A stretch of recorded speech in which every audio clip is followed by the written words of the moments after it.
Assalamualaikum warahmatullahi wabarakatuh.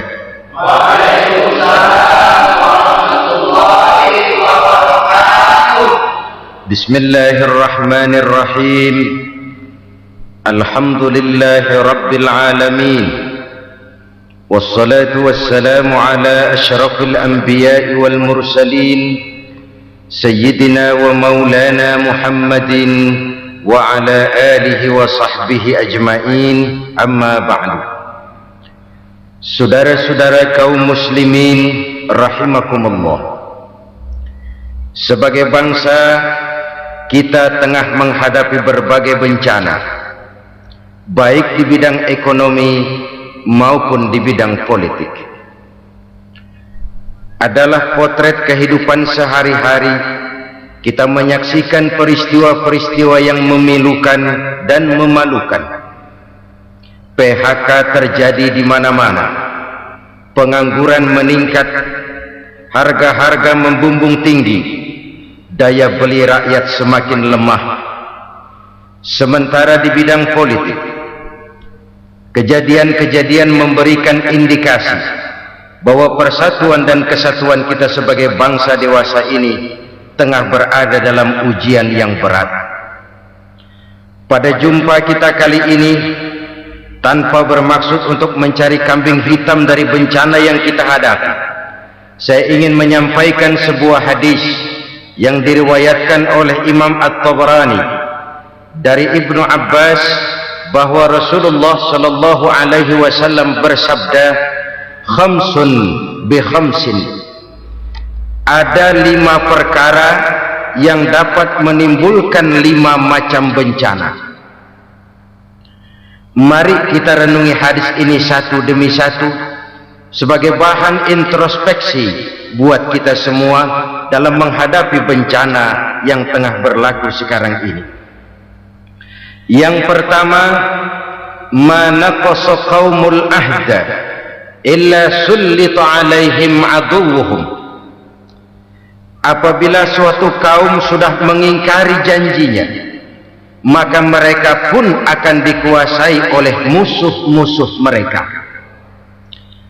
Sederhana saja nampak kalimat dalam hadis ini. Apabila orang sudah mengingkari janji, mereka akan dikuasai oleh musuh-musuh mereka sendiri. Dan musuh kita yang paling utama saat ini adalah kemiskinan dan kebodohan. Kenapa itu terjadi? Karena kita mengingkari janji kita sendiri. Di saat awal-awal berdirinya Orde Baru, kita pernah berjanji untuk melaksanakan Pancasila dan Undang-Undang Dasar 45 secara murni dan konsekuen. Kita berjanji bahwa kita akan menegakkan pemerintah yang bersih dan berwibawa. Itu semua pada permulaannya. Waktu demi waktu berjalan, kita lupa dengan janji yang kita ucapkan itu. Ketuhanan yang Maha Esa kita ucapkan, tapi kesetanan yang luar biasa yang kita lakukan.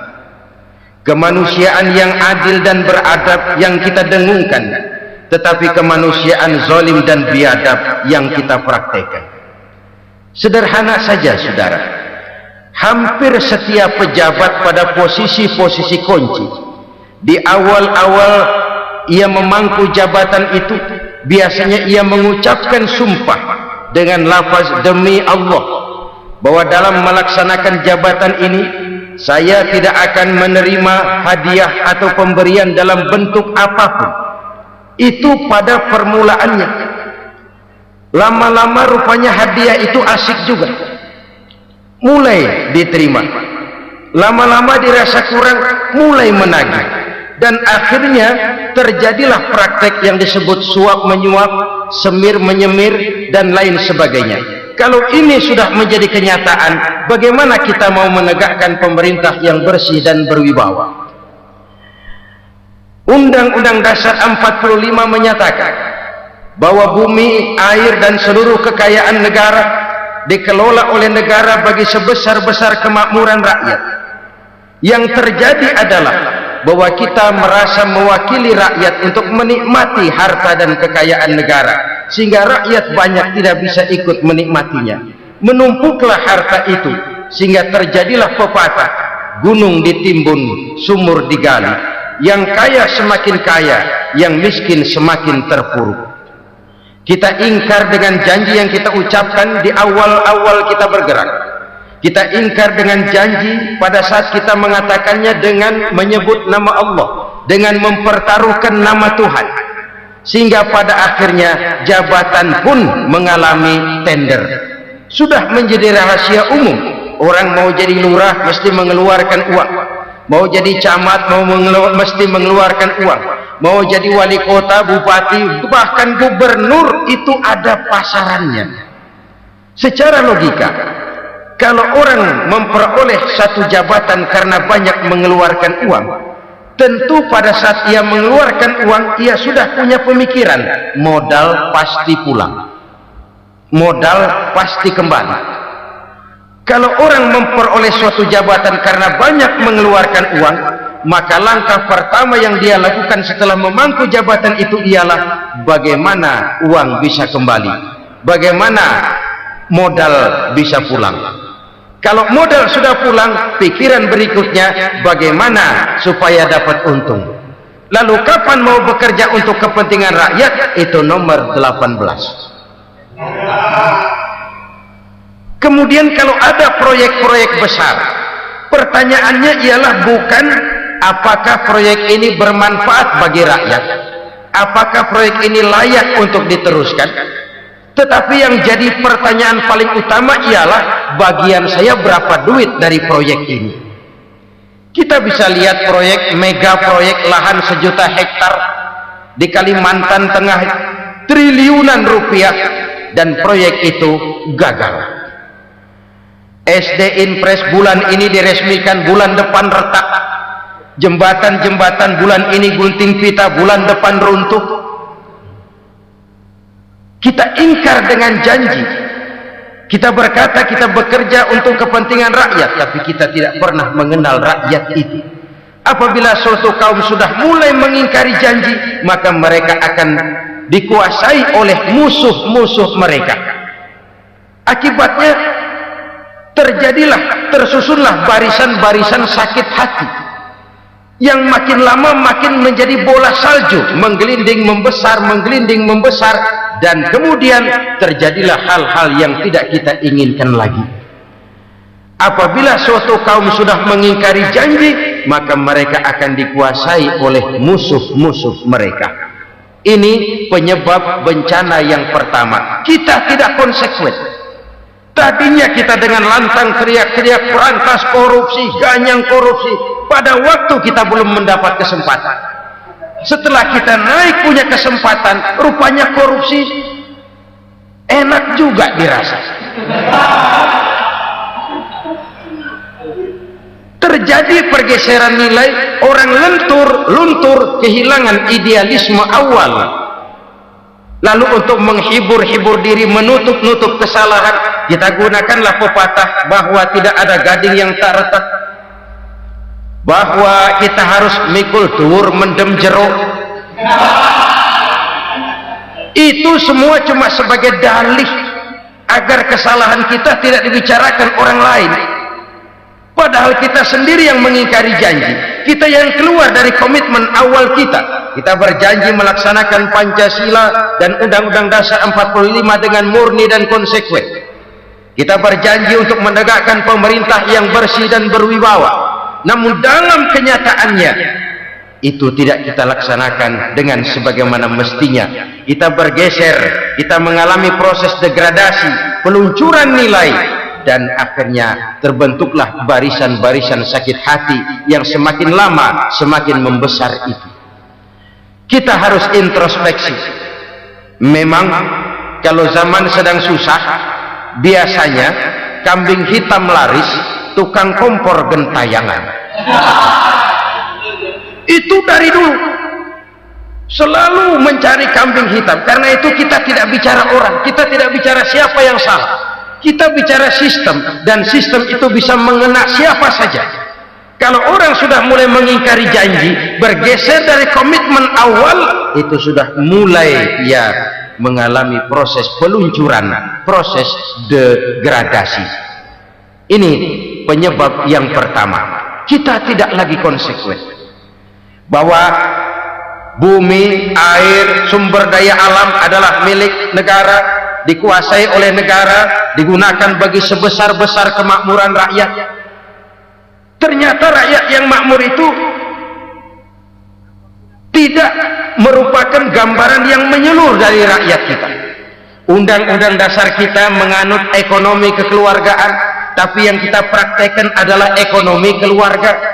Kalau bukan keluarga nggak dapat proyek, kalau bukan keluarga nggak dapat macam-macam. Kekeluargaan kita rubah menjadi keluarga, timbullah penyakit nepotisme. Kita bergeser, kita ingkari janji, dan kita anggap kita atasnamakan rakyat. Rakyat cuma sekedar jadi adres, rakyat cuma sekedar jadi alamat, tetapi kehidupan mereka tidak banyak berubah dan tidak banyak terangkat. Kaum muslimin rahimakumullah, ini penyakit yang pertama, penyebab bencana yang pertama. Yang kedua, kata Nabi, wa ma hakamu bighairi ma anzalallah. Apabila hukum yang diterapkan sudah tidak lagi bersumber dari hukum Allah, illa fasya fihimul faqru, maka akan bertebaranlah kemiskinan di mana-mana. Ini artinya apa? Apabila hukum tinggal sebuah stempel, apabila hukum sudah diatur menurut kepentingan, apabila hukum sudah tidak lagi ditegakkan secara adil, maka kemiskinan merambah di mana-mana. Hukum diatur menurut selera orang yang sedang berkuasa, maka yang benar bisa jadi salah, yang salah bisa jadi benar. Hukum dalam kenyataan hidup berlaku seperti pisau. Pisau itu kan saudara lihat, yang namanya pisau dimanapun itu tajamnya ke bawah, ke atas tumpul. Kalau hukum itu, kalau untuk rakyat, hukum itu tajam bukan main, cepat sekali dilaksanakan. Tapi giliran menengah ke atas, yang gedean dikit berbuat salah, hukum tumpul. Hukum pura-pura tidak dengar, akibatnya terluka rasa keadilan rakyat. Satu kasus rakyat diam, dua kasus rakyat diam, tiga kasus rakyat diam, kasus terakumulasi di hati rakyat, luka rasa keadilan, dan itu menjadi sumber bencana. Penjarahan kita tidak setuju itu, tapi kita harus melihat kausalnya. Itu kan tidak berdiri sendiri, itu kan karena terlukanya rasa keadilan rakyat, melihat kesempatan ini tidak merata. Kalau rakyat ini yang ngajukan kredit ke bank, walaupun jumlahnya cuma jutaan, ratusan ribu, susahnya 17 setan. Tapi ada orang-orang tertentu yang agunannya palsu, jaminannya palsu, bawa kata belece, bukan cuma miliaran, triliunan kredit bisa keluar. Terluka rasa keadilan, hilangnya kesempatan. Rakyat cuma dapat kesempitan, jarang dapat kesempatan. Dari lukanya rasa keadilan ini, memang ya entah lipstik, entah basa-basi, dibentuklah tim ini, dibentuklah badan pengawas ini, dibentuklah tim ini. Kalau membentur tahu, hancur tahu. Tapi kalau tim yang dibentuk membentur karang, bukan karangnya yang hancur biasanya, timnya yang bubar. Kenapa? Yang dibentur batu karang yang sangat keras. Kita main-main dengan hukum, kita tidak konsekuen dengan hukum, luka rasa keadilan, dan itu terakumulasi. Tamsil rakyat tahu, terakumulasi, menguap begitu saja. Kasus-kasus lain rakyat tahu, menguap begitu saja. Ketidakadilan terakumulasi, mengendap di hati rakyat, menunggu ledakan. Pada saat sumbu meledak, rakyat tidak bisa dibendung lagi. Oke, kita tidak setuju dengan penjarahan, tapi jangan melihat itu sebagai peristiwa yang berdiri sendiri. Kenapa itu terjadi? Kausalnya kenapa? Oke, kita tidak setuju memang, tapi yang dijarah oleh rakyat kan memang cuma untuk perut, yang dijarahkan beras, yang dijarahkan televisi, yang dijarahkan kulkas yang masih bisa dihitung, yang memang real untuk kebutuhan rakyat. Penjara berdasi kepala botak yang menguras uang rakyat habis-habisan, enak saja melenggang dalam kehidupan ini. Makin terluka rasa keadilan rakyat. Apabila hukum yang diterapkan sudah menyimpang dari keadilan yang diajarkan Allah, fasyafihimul fakru, bertebaranlah kemiskinan. Aneh, memalukan, memilukan. Sebuah negara agraris yang katanya pulaunya hijau royo-royo, Gemari Pano Jenawi Toto Tentem Kertora Harjo, yang tahun 93 pernah mendapat penghargaan dari FAO, Badan Pangan Sedunia, sebagai negara yang berhasil dalam swasembada pangan. Sekarang ini kita terpaksa betul beli beras dari Vietnam, beli beras ke Kamboja, beli kedelai dari Kamboja. Kenapa? Lahan sawah kita habis ditanami pabrik. Teknologi kita, teknologi loncatan yang non-applied, tidak terpakai oleh kita.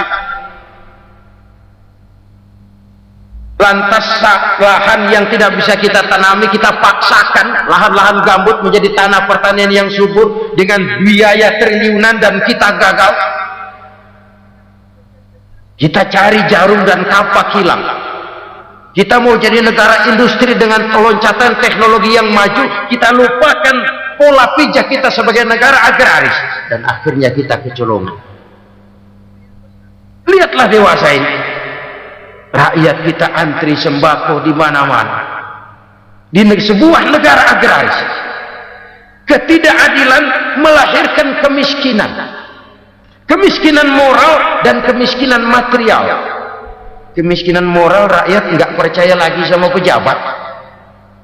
Rakyat mengalami krisis figur. Orang, ala lu ngomong dah ember.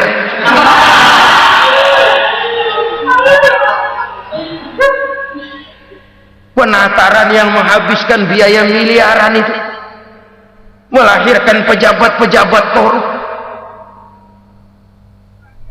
Pengawasan yang menghabiskan biaya miliaran itu ternyata impoten, mandul. Kemiskinan moral. Jujur saya berkata, saudara-saudara, setelah pintu reformasi dibuka, itu yang masuk memang macam-macam. Ada yang memang punya tujuan murni, konsekuen, dan punya konsep. Ada yang nunggu di tikungan, begitu mobil lewat nyamber pintu, berangkat ikut reformasi. Ada yang memanfaatkan momentum, mumpung, untuk nyampein unek-unek, ngerti enggak, pokoknya ngomong.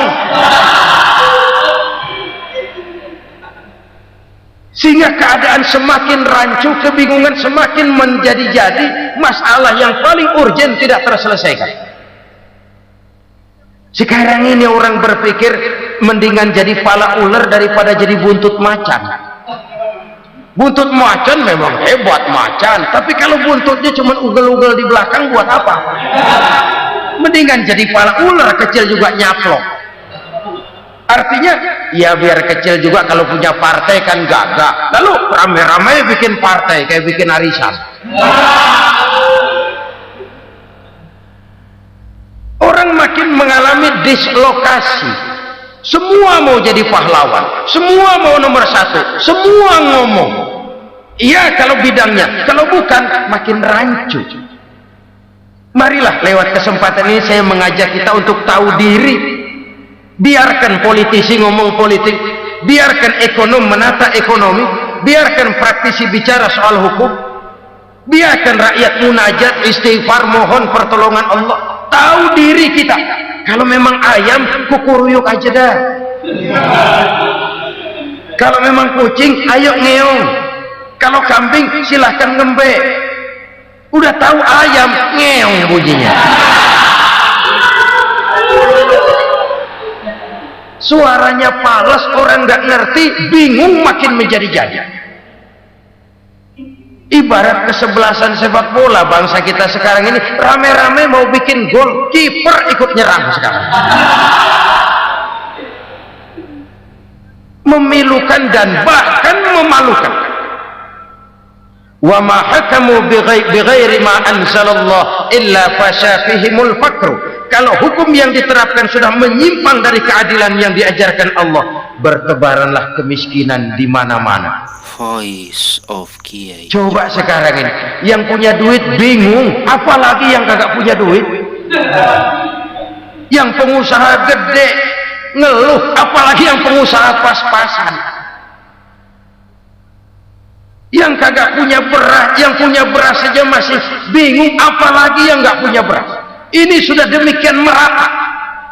Dulu kita kagum mendengar konglomerat kelas wadah, kelas-kelas yang seakan-akan cuma ada dalam khayalan mereka, punya kekayaan miliaran dolar, triliunan. Sudahlah, seolah-olah nggak terjangkau sama kita. Weh, ternyata yang gede-gede itu juga gede utangnya.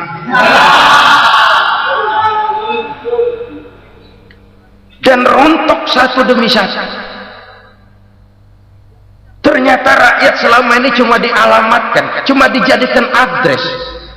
Rakyat yang tidak banyak ngerti persoalan ini harus menanggung hidup ini begini berat, harus menanggung beban hidup ini begini tinggi, daya beli semakin lemah, semakin terpuruk dan terpuruk, sedang keadaan belum juga banyak berubah. Yang hutang sama luar negeri itu kan bukan rakyat kecil, Ciano. Yang banyak nyimpen dolar juga kan Ciano. Rakyat kecil bocah kampung mah jangankan nyimpen dolar, ngelihat juga tumben. Kemana kita mesti bercermin? Sekali lagi saya mengatakan, maaf, kita tidak bermaksud mencari kambing hitam. Karena itu kita tidak bicara orang, kita bicara sistem, kita bicara keadaan. Beginilah yang dikatakan Nabi, penyebab timbulnya bencana, hukum yang ditegakkan tidak lagi berorientasi kepada keadilan, tapi berorientasi kepada kepentingan. Akhirnya bentuk hukum seperti pisau, tajam ke bawah, tumpul ke atas. Hukum cuma buat rakyat kecil, tetapi kelompok menengah ke atas kadang-kadang kebal dari perlakuan hukum. Maka bertebaranlah kemiskinan. Iya, kemiskinan moral berupa lukanya rasa keadilan. Kalau rasa keadilan terluka, orang kan nunggu kesempatan, saudara. Iya, dia nggak bisa ngomong, iya, dia nggak sanggup action, iya, dia nggak bisa tunjuk rasa, tapi hatinya kan, kapan ada kesempatan, kapan ada waktu, tunggu. Hatinya mesti begitu, sehingga begitu ada kesempatan terjadilah hal-hal yang tidak terhindarkan. Dan itu ekses, bukan reformasi. Jangan seperti sebuah dialog saya dengan seorang abang beca. Saya bertanya, bang, ya, abang tahu nggak reformasi? Tahu, Ustaz. Apa? Pembakaran. Terus penjarahan, lalu perkosaan. Itu reformasi. Itu yang saya lihat. Nah, itu yang dia lihat. Saya tentu tidak menyalahkan abang beca kita, karena memang itu yang dia lihat dan sejauh itu wawasannya.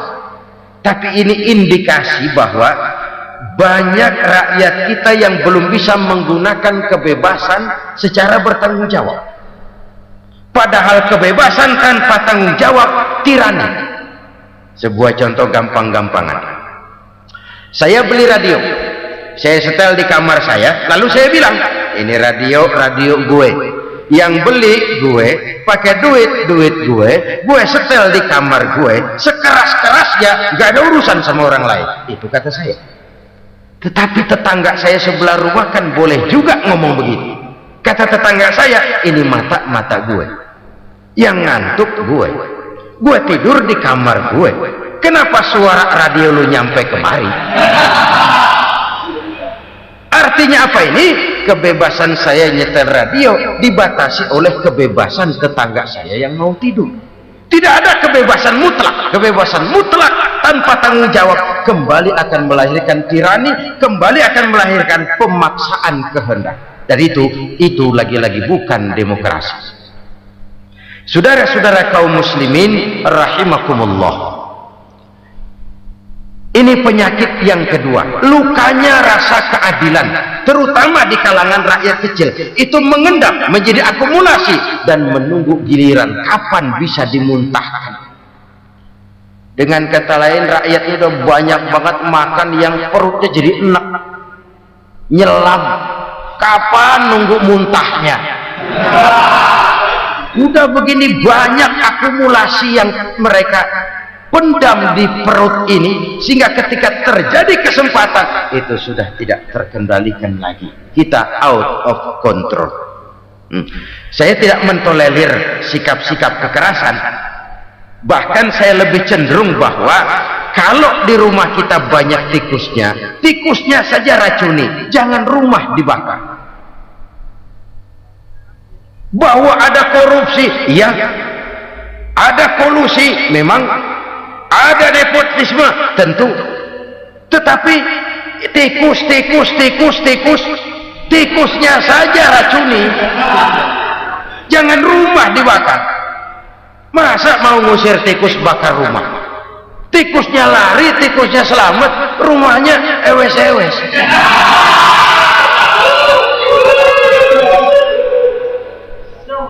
Tikus selamat, rumah nggak punya, masalah nggak terselesaikan dengan sebagaimana yang kita harapkan.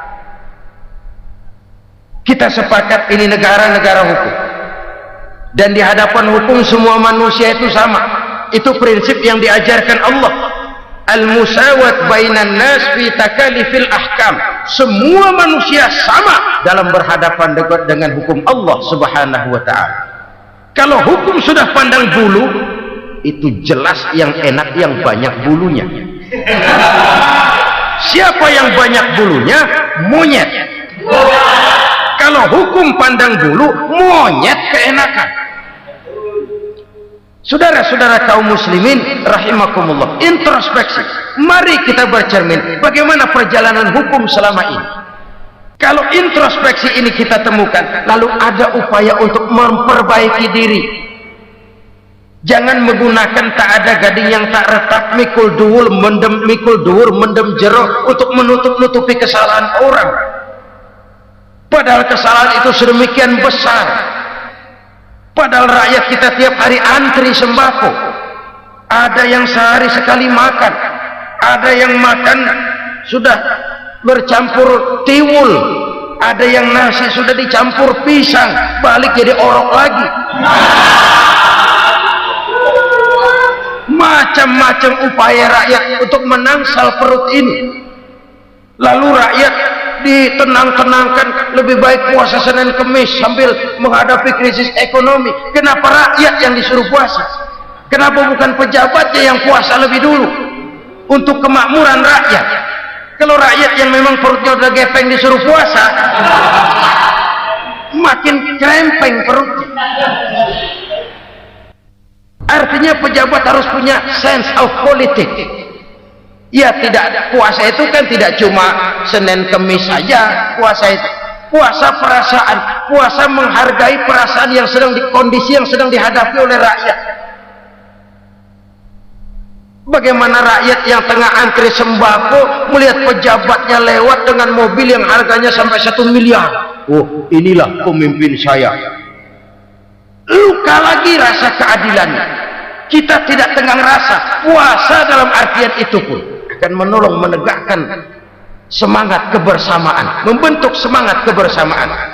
Saudara-saudara kaum muslimin rahimakumullah, penyebab bencana yang ketiga dikatakan oleh baginda Nabi,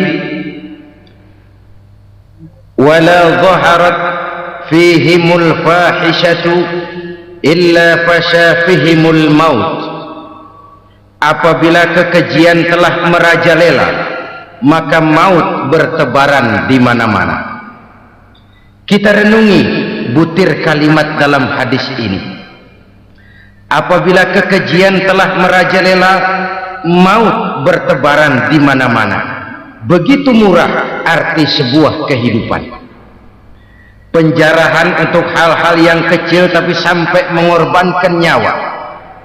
Apabila kekejian sudah terjadi di mana-mana, maut pun bertebaran. Maut dalam arti berpisah ruh dengan jasad, tapi juga maut dalam arti orang bisa mati karirnya, orang bisa mati usahanya, orang bisa mati kesempatannya karena perbuatan-perbuatan keji yang selama ini tidak terbendung. Lahirlah teori mafia. Siapa yang kuat dia yang berkuasa, siapa yang lemah dia menjadi mangsa. Proyek-proyek besar yang menang tender itu ya dari itu ke itu saja. Yang pengusaha-pengusaha tidak punya koneksi, tidak bisa bayar komisi, dapat proyek tetelan. Ada dagingnya dikit, namanya juga tetelan. Dagingnya sudah habis disantap oleh meja. Sekian puluh meja dilalui, sekian puluh amplop dikeluarkan, sehingga yang akhirnya ya tinggal tetelan itu tadi. Maka kualitas pekerjaan pun sudah bukan lagi jadi masalah. Demikianlah mafia-mafia ini bermunculan di mana-mana. Di pengadilan terkenal mafia pengadilan. Hukum bisa dibeli, hukum bisa dipesan menurut kebutuhan sponsor. Mafia peradilan, mafia politik, mafia ekonomi, bahkan mafia agama yang menggunakan agama sebagai kedok, menggunakan agama sebagai dalih, menggunakan agama sebagai topeng untuk melancarkan maksud-maksud politiknya pun tidak tertutup kemungkinan. Apabila kekejian telah merajalela, maut bertebaran di mana-mana. Korupsi, kolusi, nepotisme itu bagian dari kekejian. Kita selama ini kalau mendengar maksiat, itu yang terbayang cuma judi, mabuk, zina, ya itu maksiat. Tapi korupsi, kolusi, nepotisme itu juga maksiat dalam bentuk lain. Kalau ini sudah bertebaran, maka maut terjadi di mana-mana. Jangan bayangkan cuma mati orangnya, itu sih kewajiban. Yang menyakitkan itu orangnya masih hidup tapi dibikin mati, karirnya mati. Kenapa? Karena yang diperlukan bukan cuma orang pinter tapi orang taat. Biar pinter, kalau nggak taat minggir. Biar bodoh, kalau taat bisa nyenangin atasan, bisa nyemur. Kumaha juragan wae ayo nama. Itu yang kadang-kadang dapat penghargaan. Tidak ada prestasi kerja kecuali bikin senang orang di atas. Kita lihat di desa-desa jalan rusak. Kalau ada berita pejabat anak mau turun, jalan rata sekali. Sampai tanah dari mana aja dikeruk buat ngeratain tuh jalan. Pejabat pulang legok lagi jalanan. Katanya kita kerja buat rakyat, nyatanya kita cuma melayani atas. Kenapa? Terjadi lingkaran setan. Seperti kata lagu Dul Sumbang itu. Mahasiswa takut sama dosen, dosen takut sama dekan, dekan takut sama rektor, rektor takut sama menteri, menteri takut sama presiden, presiden takut sama mahasiswa. Lah muter balik lagi, lingkaran setan, lingkaran setan.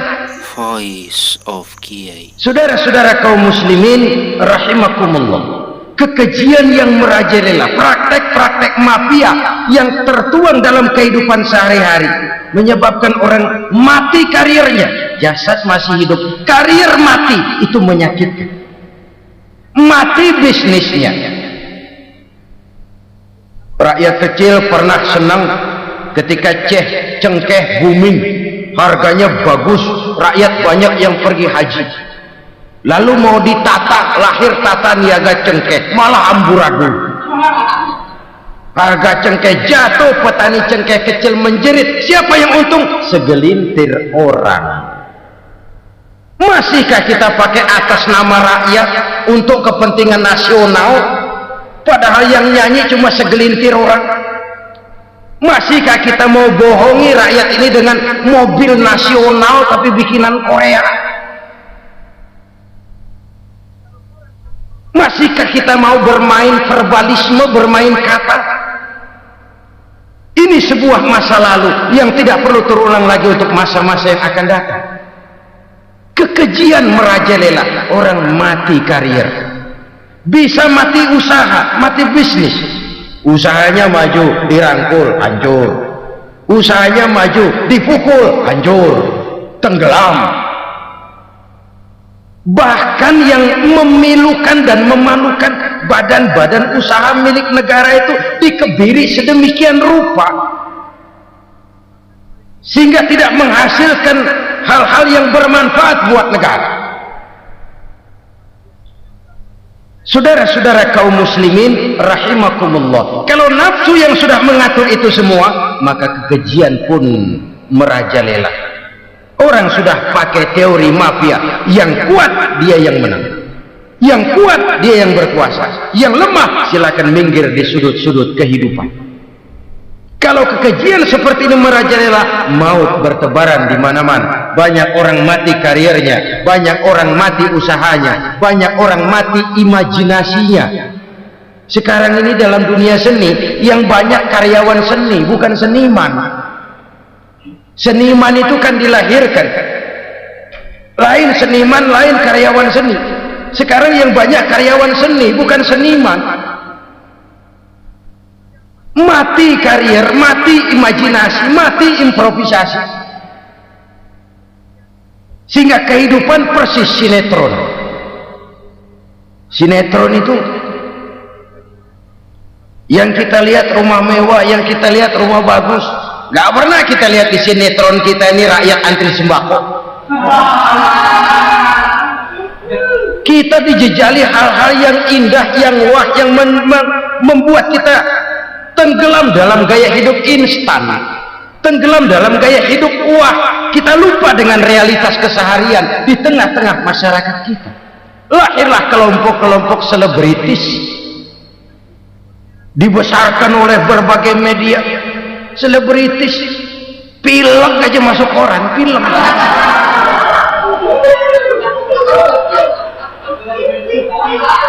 Rakyat yang pingsan antri beras nggak masuk koran. Rakyat yang semaput antri minyak nggak masuk koran. Selebritis panok masuk koran.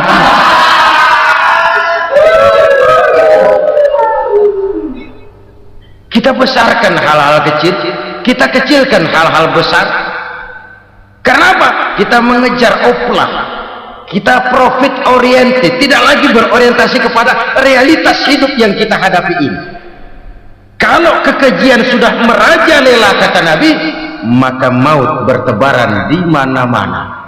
Maut dalam artian maut, coba lihat sekarang begitu murah nyawa.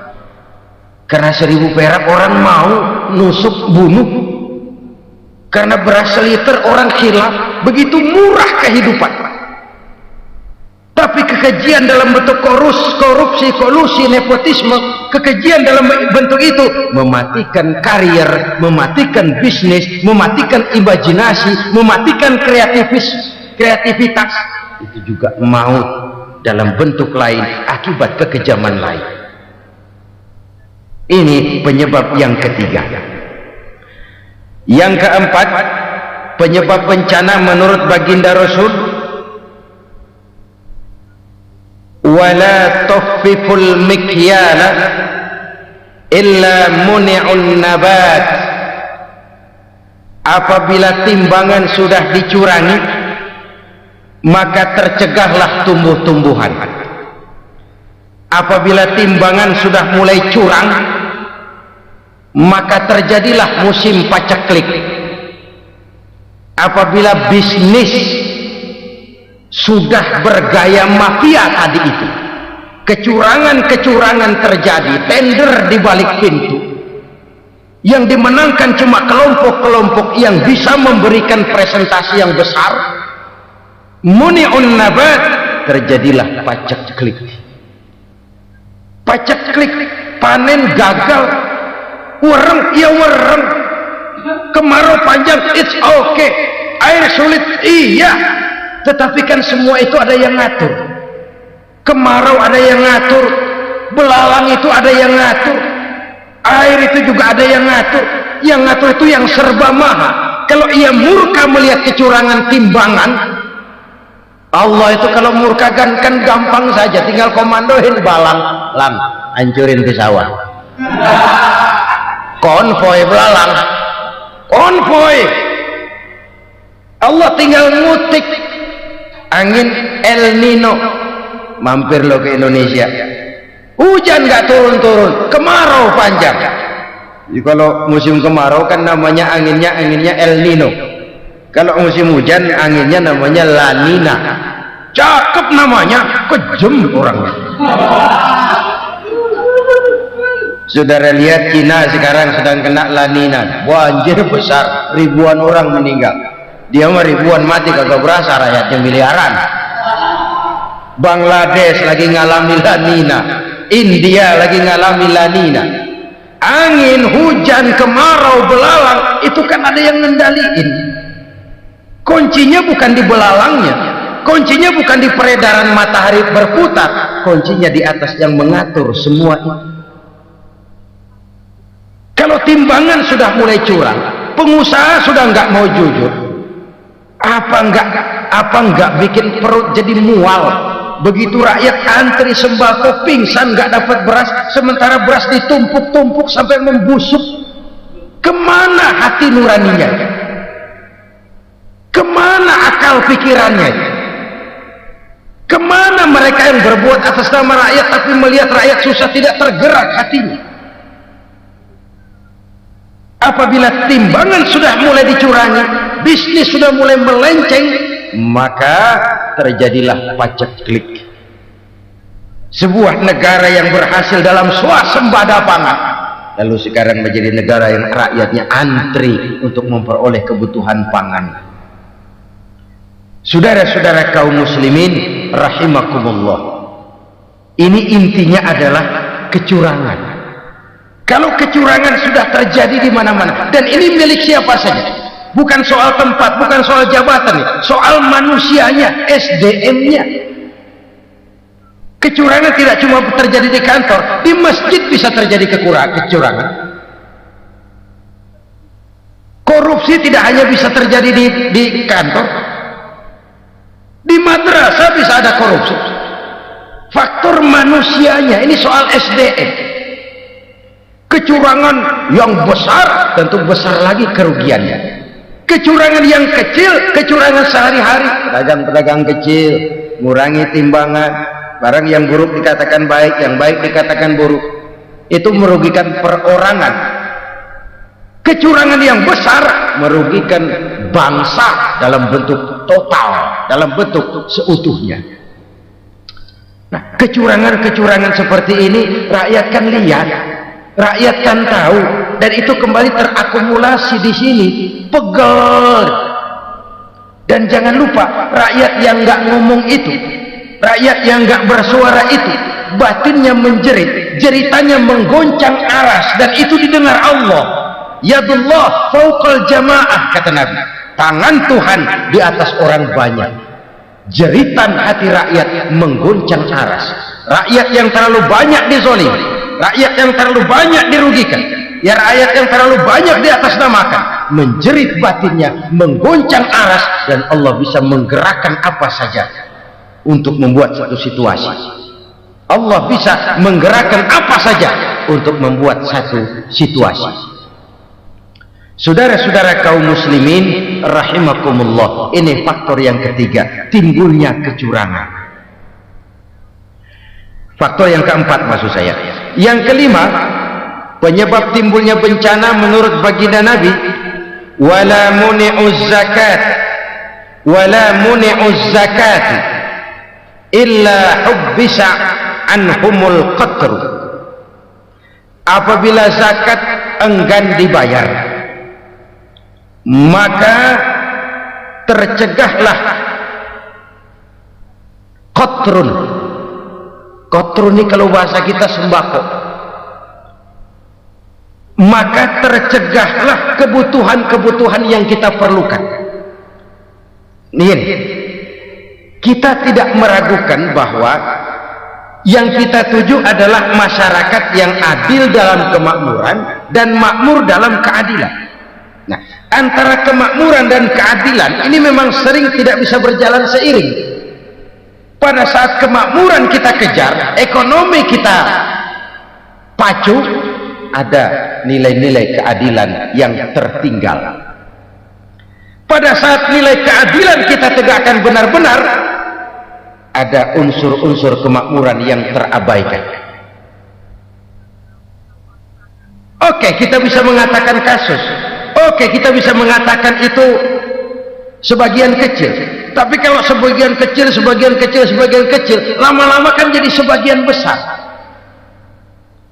Oke, kita mengejar kemakmuran. Pertanyaannya, kemakmuran untuk siapa? Oke, kita berikan kelompok tertentu kue yang besar dengan harapan nanti dia bagiin kuenya kepada yang kecil-kecil. Tapi kenyataan mereka yang dapat kue besar akhirnya malah lupa diri dan lupa daratan. Mau makin besar, malah memeras yang kecil-kecil ini. Sekarang kan yang kecil modal yang besar. Ramai-ramai buka bank, ternyata kamuflase. Uang banknya untuk kredit perusahaannya sendiri, nasabahnya rakyat kecil.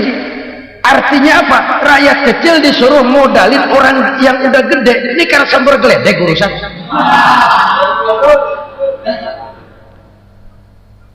Ini kan permainan apa lagi? Rakyat kecil suruh modali yang gede, nasabahnya rakyat kecil, kumpulkan uangnya di bank, kucurkan kredit kepada perusahaannya sendiri. Bukankah itu rakyat kecil suruh modali yang gede?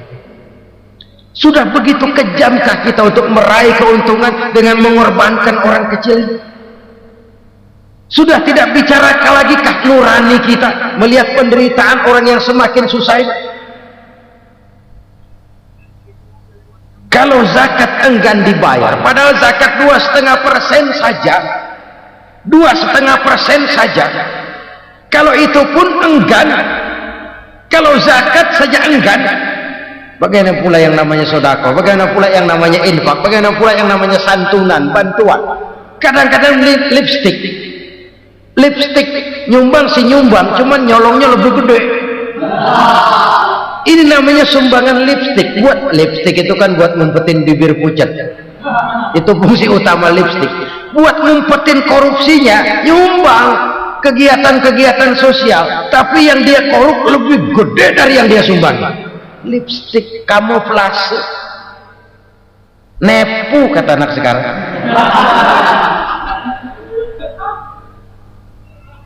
Saudara-saudara kaum muslimin rahimakumullah, demikian berat kewajiban zakat ini sampai di zaman Sayyidina Abu Bakar pernah keluar komando perangi orang yang enggan membayar zakat. Perangi, karena fungsi zakat adalah menjembatani antara si kaya dengan si miskin. Bahwa ada kemiskinan itu Qur'ani. Allah menyatakan, aku melebihkan rezeki sebagian kamu dari yang lain. Ini kan kesenjangan. Allah melebihkan rezeki sebagian kamu dari yang lain. Ada itu, tetapi itu berjalan secara nature. Nah, kalau direkayasa, yang kaya semakin kaya, yang miskin semakin terpuruk, yang sudah besar dapat proyek besar, yang kecil dapat tetelan. Ini kan rekayasa namanya. Kesenjangan yang direkayasa ini yang kita harus kikis. Nah, fungsi zakat menjembatani dari sisi sosial. Dari sisi pribadi, Nabi berpesan, zakku amwalakum biz zakat. Bersihkan hartamu dengan zakat. Sekarang ada istilah nyuci uang. Uang hasil korupsi itu bisa dicuci, dijadikan uang bersih. Bukan pakai rinso, bukan. paket politiknya koruptor, diolah sedemikian rupa sehingga jadi uang resmi.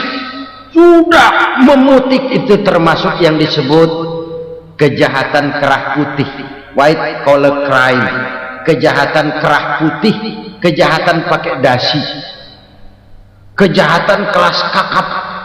Makanya orang mendingan goblok kagak bener daripada pinter kagak bener. Goblok kagak bener itu gampang ngurusinnya, pinter kagak bener ini yang berabe bener ngurusinnya.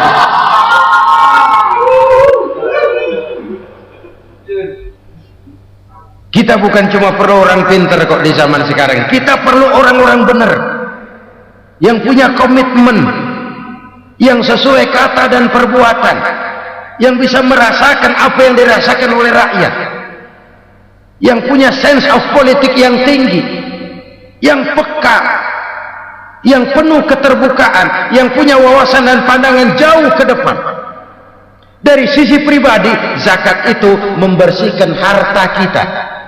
Ya, dia tercampur dengan yang subuhat, dia bahkan mungkin tercampur dengan sedikit-sedikit yang haram. Itu zakku amwalakum bizakat, bersihkan hartamu dengan zakat itu. Pada sisi sosial ia menjembatani, pada sisi pribadi ia membersihkan harta kita. Karena itu kalau kita minta berdoa minta rezeki, syarat rezeki itu halalan thayyiban wasi'an, nggak pernah kurang dari 3 itu. Halal, bagus, banyak. Halal, bagus, tapi sedikit, susah ngaturnya. Halal, banyak, tapi kurang bagus, buat apaan? Bagus, banyak, tapi haram, enggak ada artinya.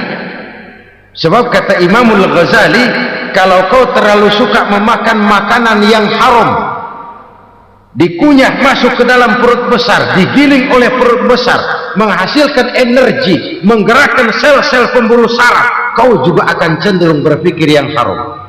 Kalau sudah cenderung berpikir yang haram, perbuatan pun akan mengarah kepada perbuatan-perbuatan yang haram. Dulu waktu kelompok Jimbaran 200 konglomerat Indonesia kumpul, dihimbau supaya sekian persen kasih pengusaha lemah. Itu kan cuma sekedar belas kasihan, tidak banyak menolong keadaan. Dan bukan itu yang diperlukan pengusaha-pengusaha kecil. Yang diperlukan adalah berikan kami kesempatan seperti mereka dapat kesempatan. Berikan kami peluang seperti mereka juga dikasih peluang. Kalau cuma dikasih 100 juta, 200 juta hari ini, usaha kami nggak ada prospeknya, peluang kagak ada, kan sama juga bohong. Diceburin ke kali, disuruh berenang, tangan diikat, mendingan mampusin ketahuan. Ayo berenang, berlomba, tangan diikat, kaki diikat, sama saja nyuruh mati. Jadi jangan kasih ikannya, kasih kailnya. Yang diperlukan pengusaha kecil menengah ke bawah itu bukan cuma sekedar belas kasih dari konglomerat besar. Berikan kami peluang seperti mereka juga dapat peluang.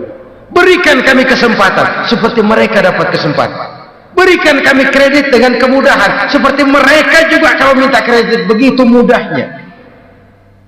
Menciptakan peluang dan kesempatan, pemerataan. Bukan menciptakan manusia Indonesia dengan standar ekonomi yang sama. Semua rumahnya harus sama, semua punya mobil. Itu sih kebersamaan bebek. Bebek, coba lihat bebek, satu ngalor semua, satu ngidul semua. Kebersamaan bukan itu. Kebersamaan adalah menciptakan peluang. Kalau yang kaya bisa semakin kaya, kenapa yang miskin tidak bisa ikut naik jadi sedikit kaya? Kalau pengusaha yang sudah kuat bisa bertambah menjadi kuat dengan proyek mega proyek, kenapa yang menengah tidak bisa ikut menjadi kuat? Dan kenapa kekejian itu merajalela? Kita dengar lewat berita-berita PLN tekor, PLN utang, Kenapa?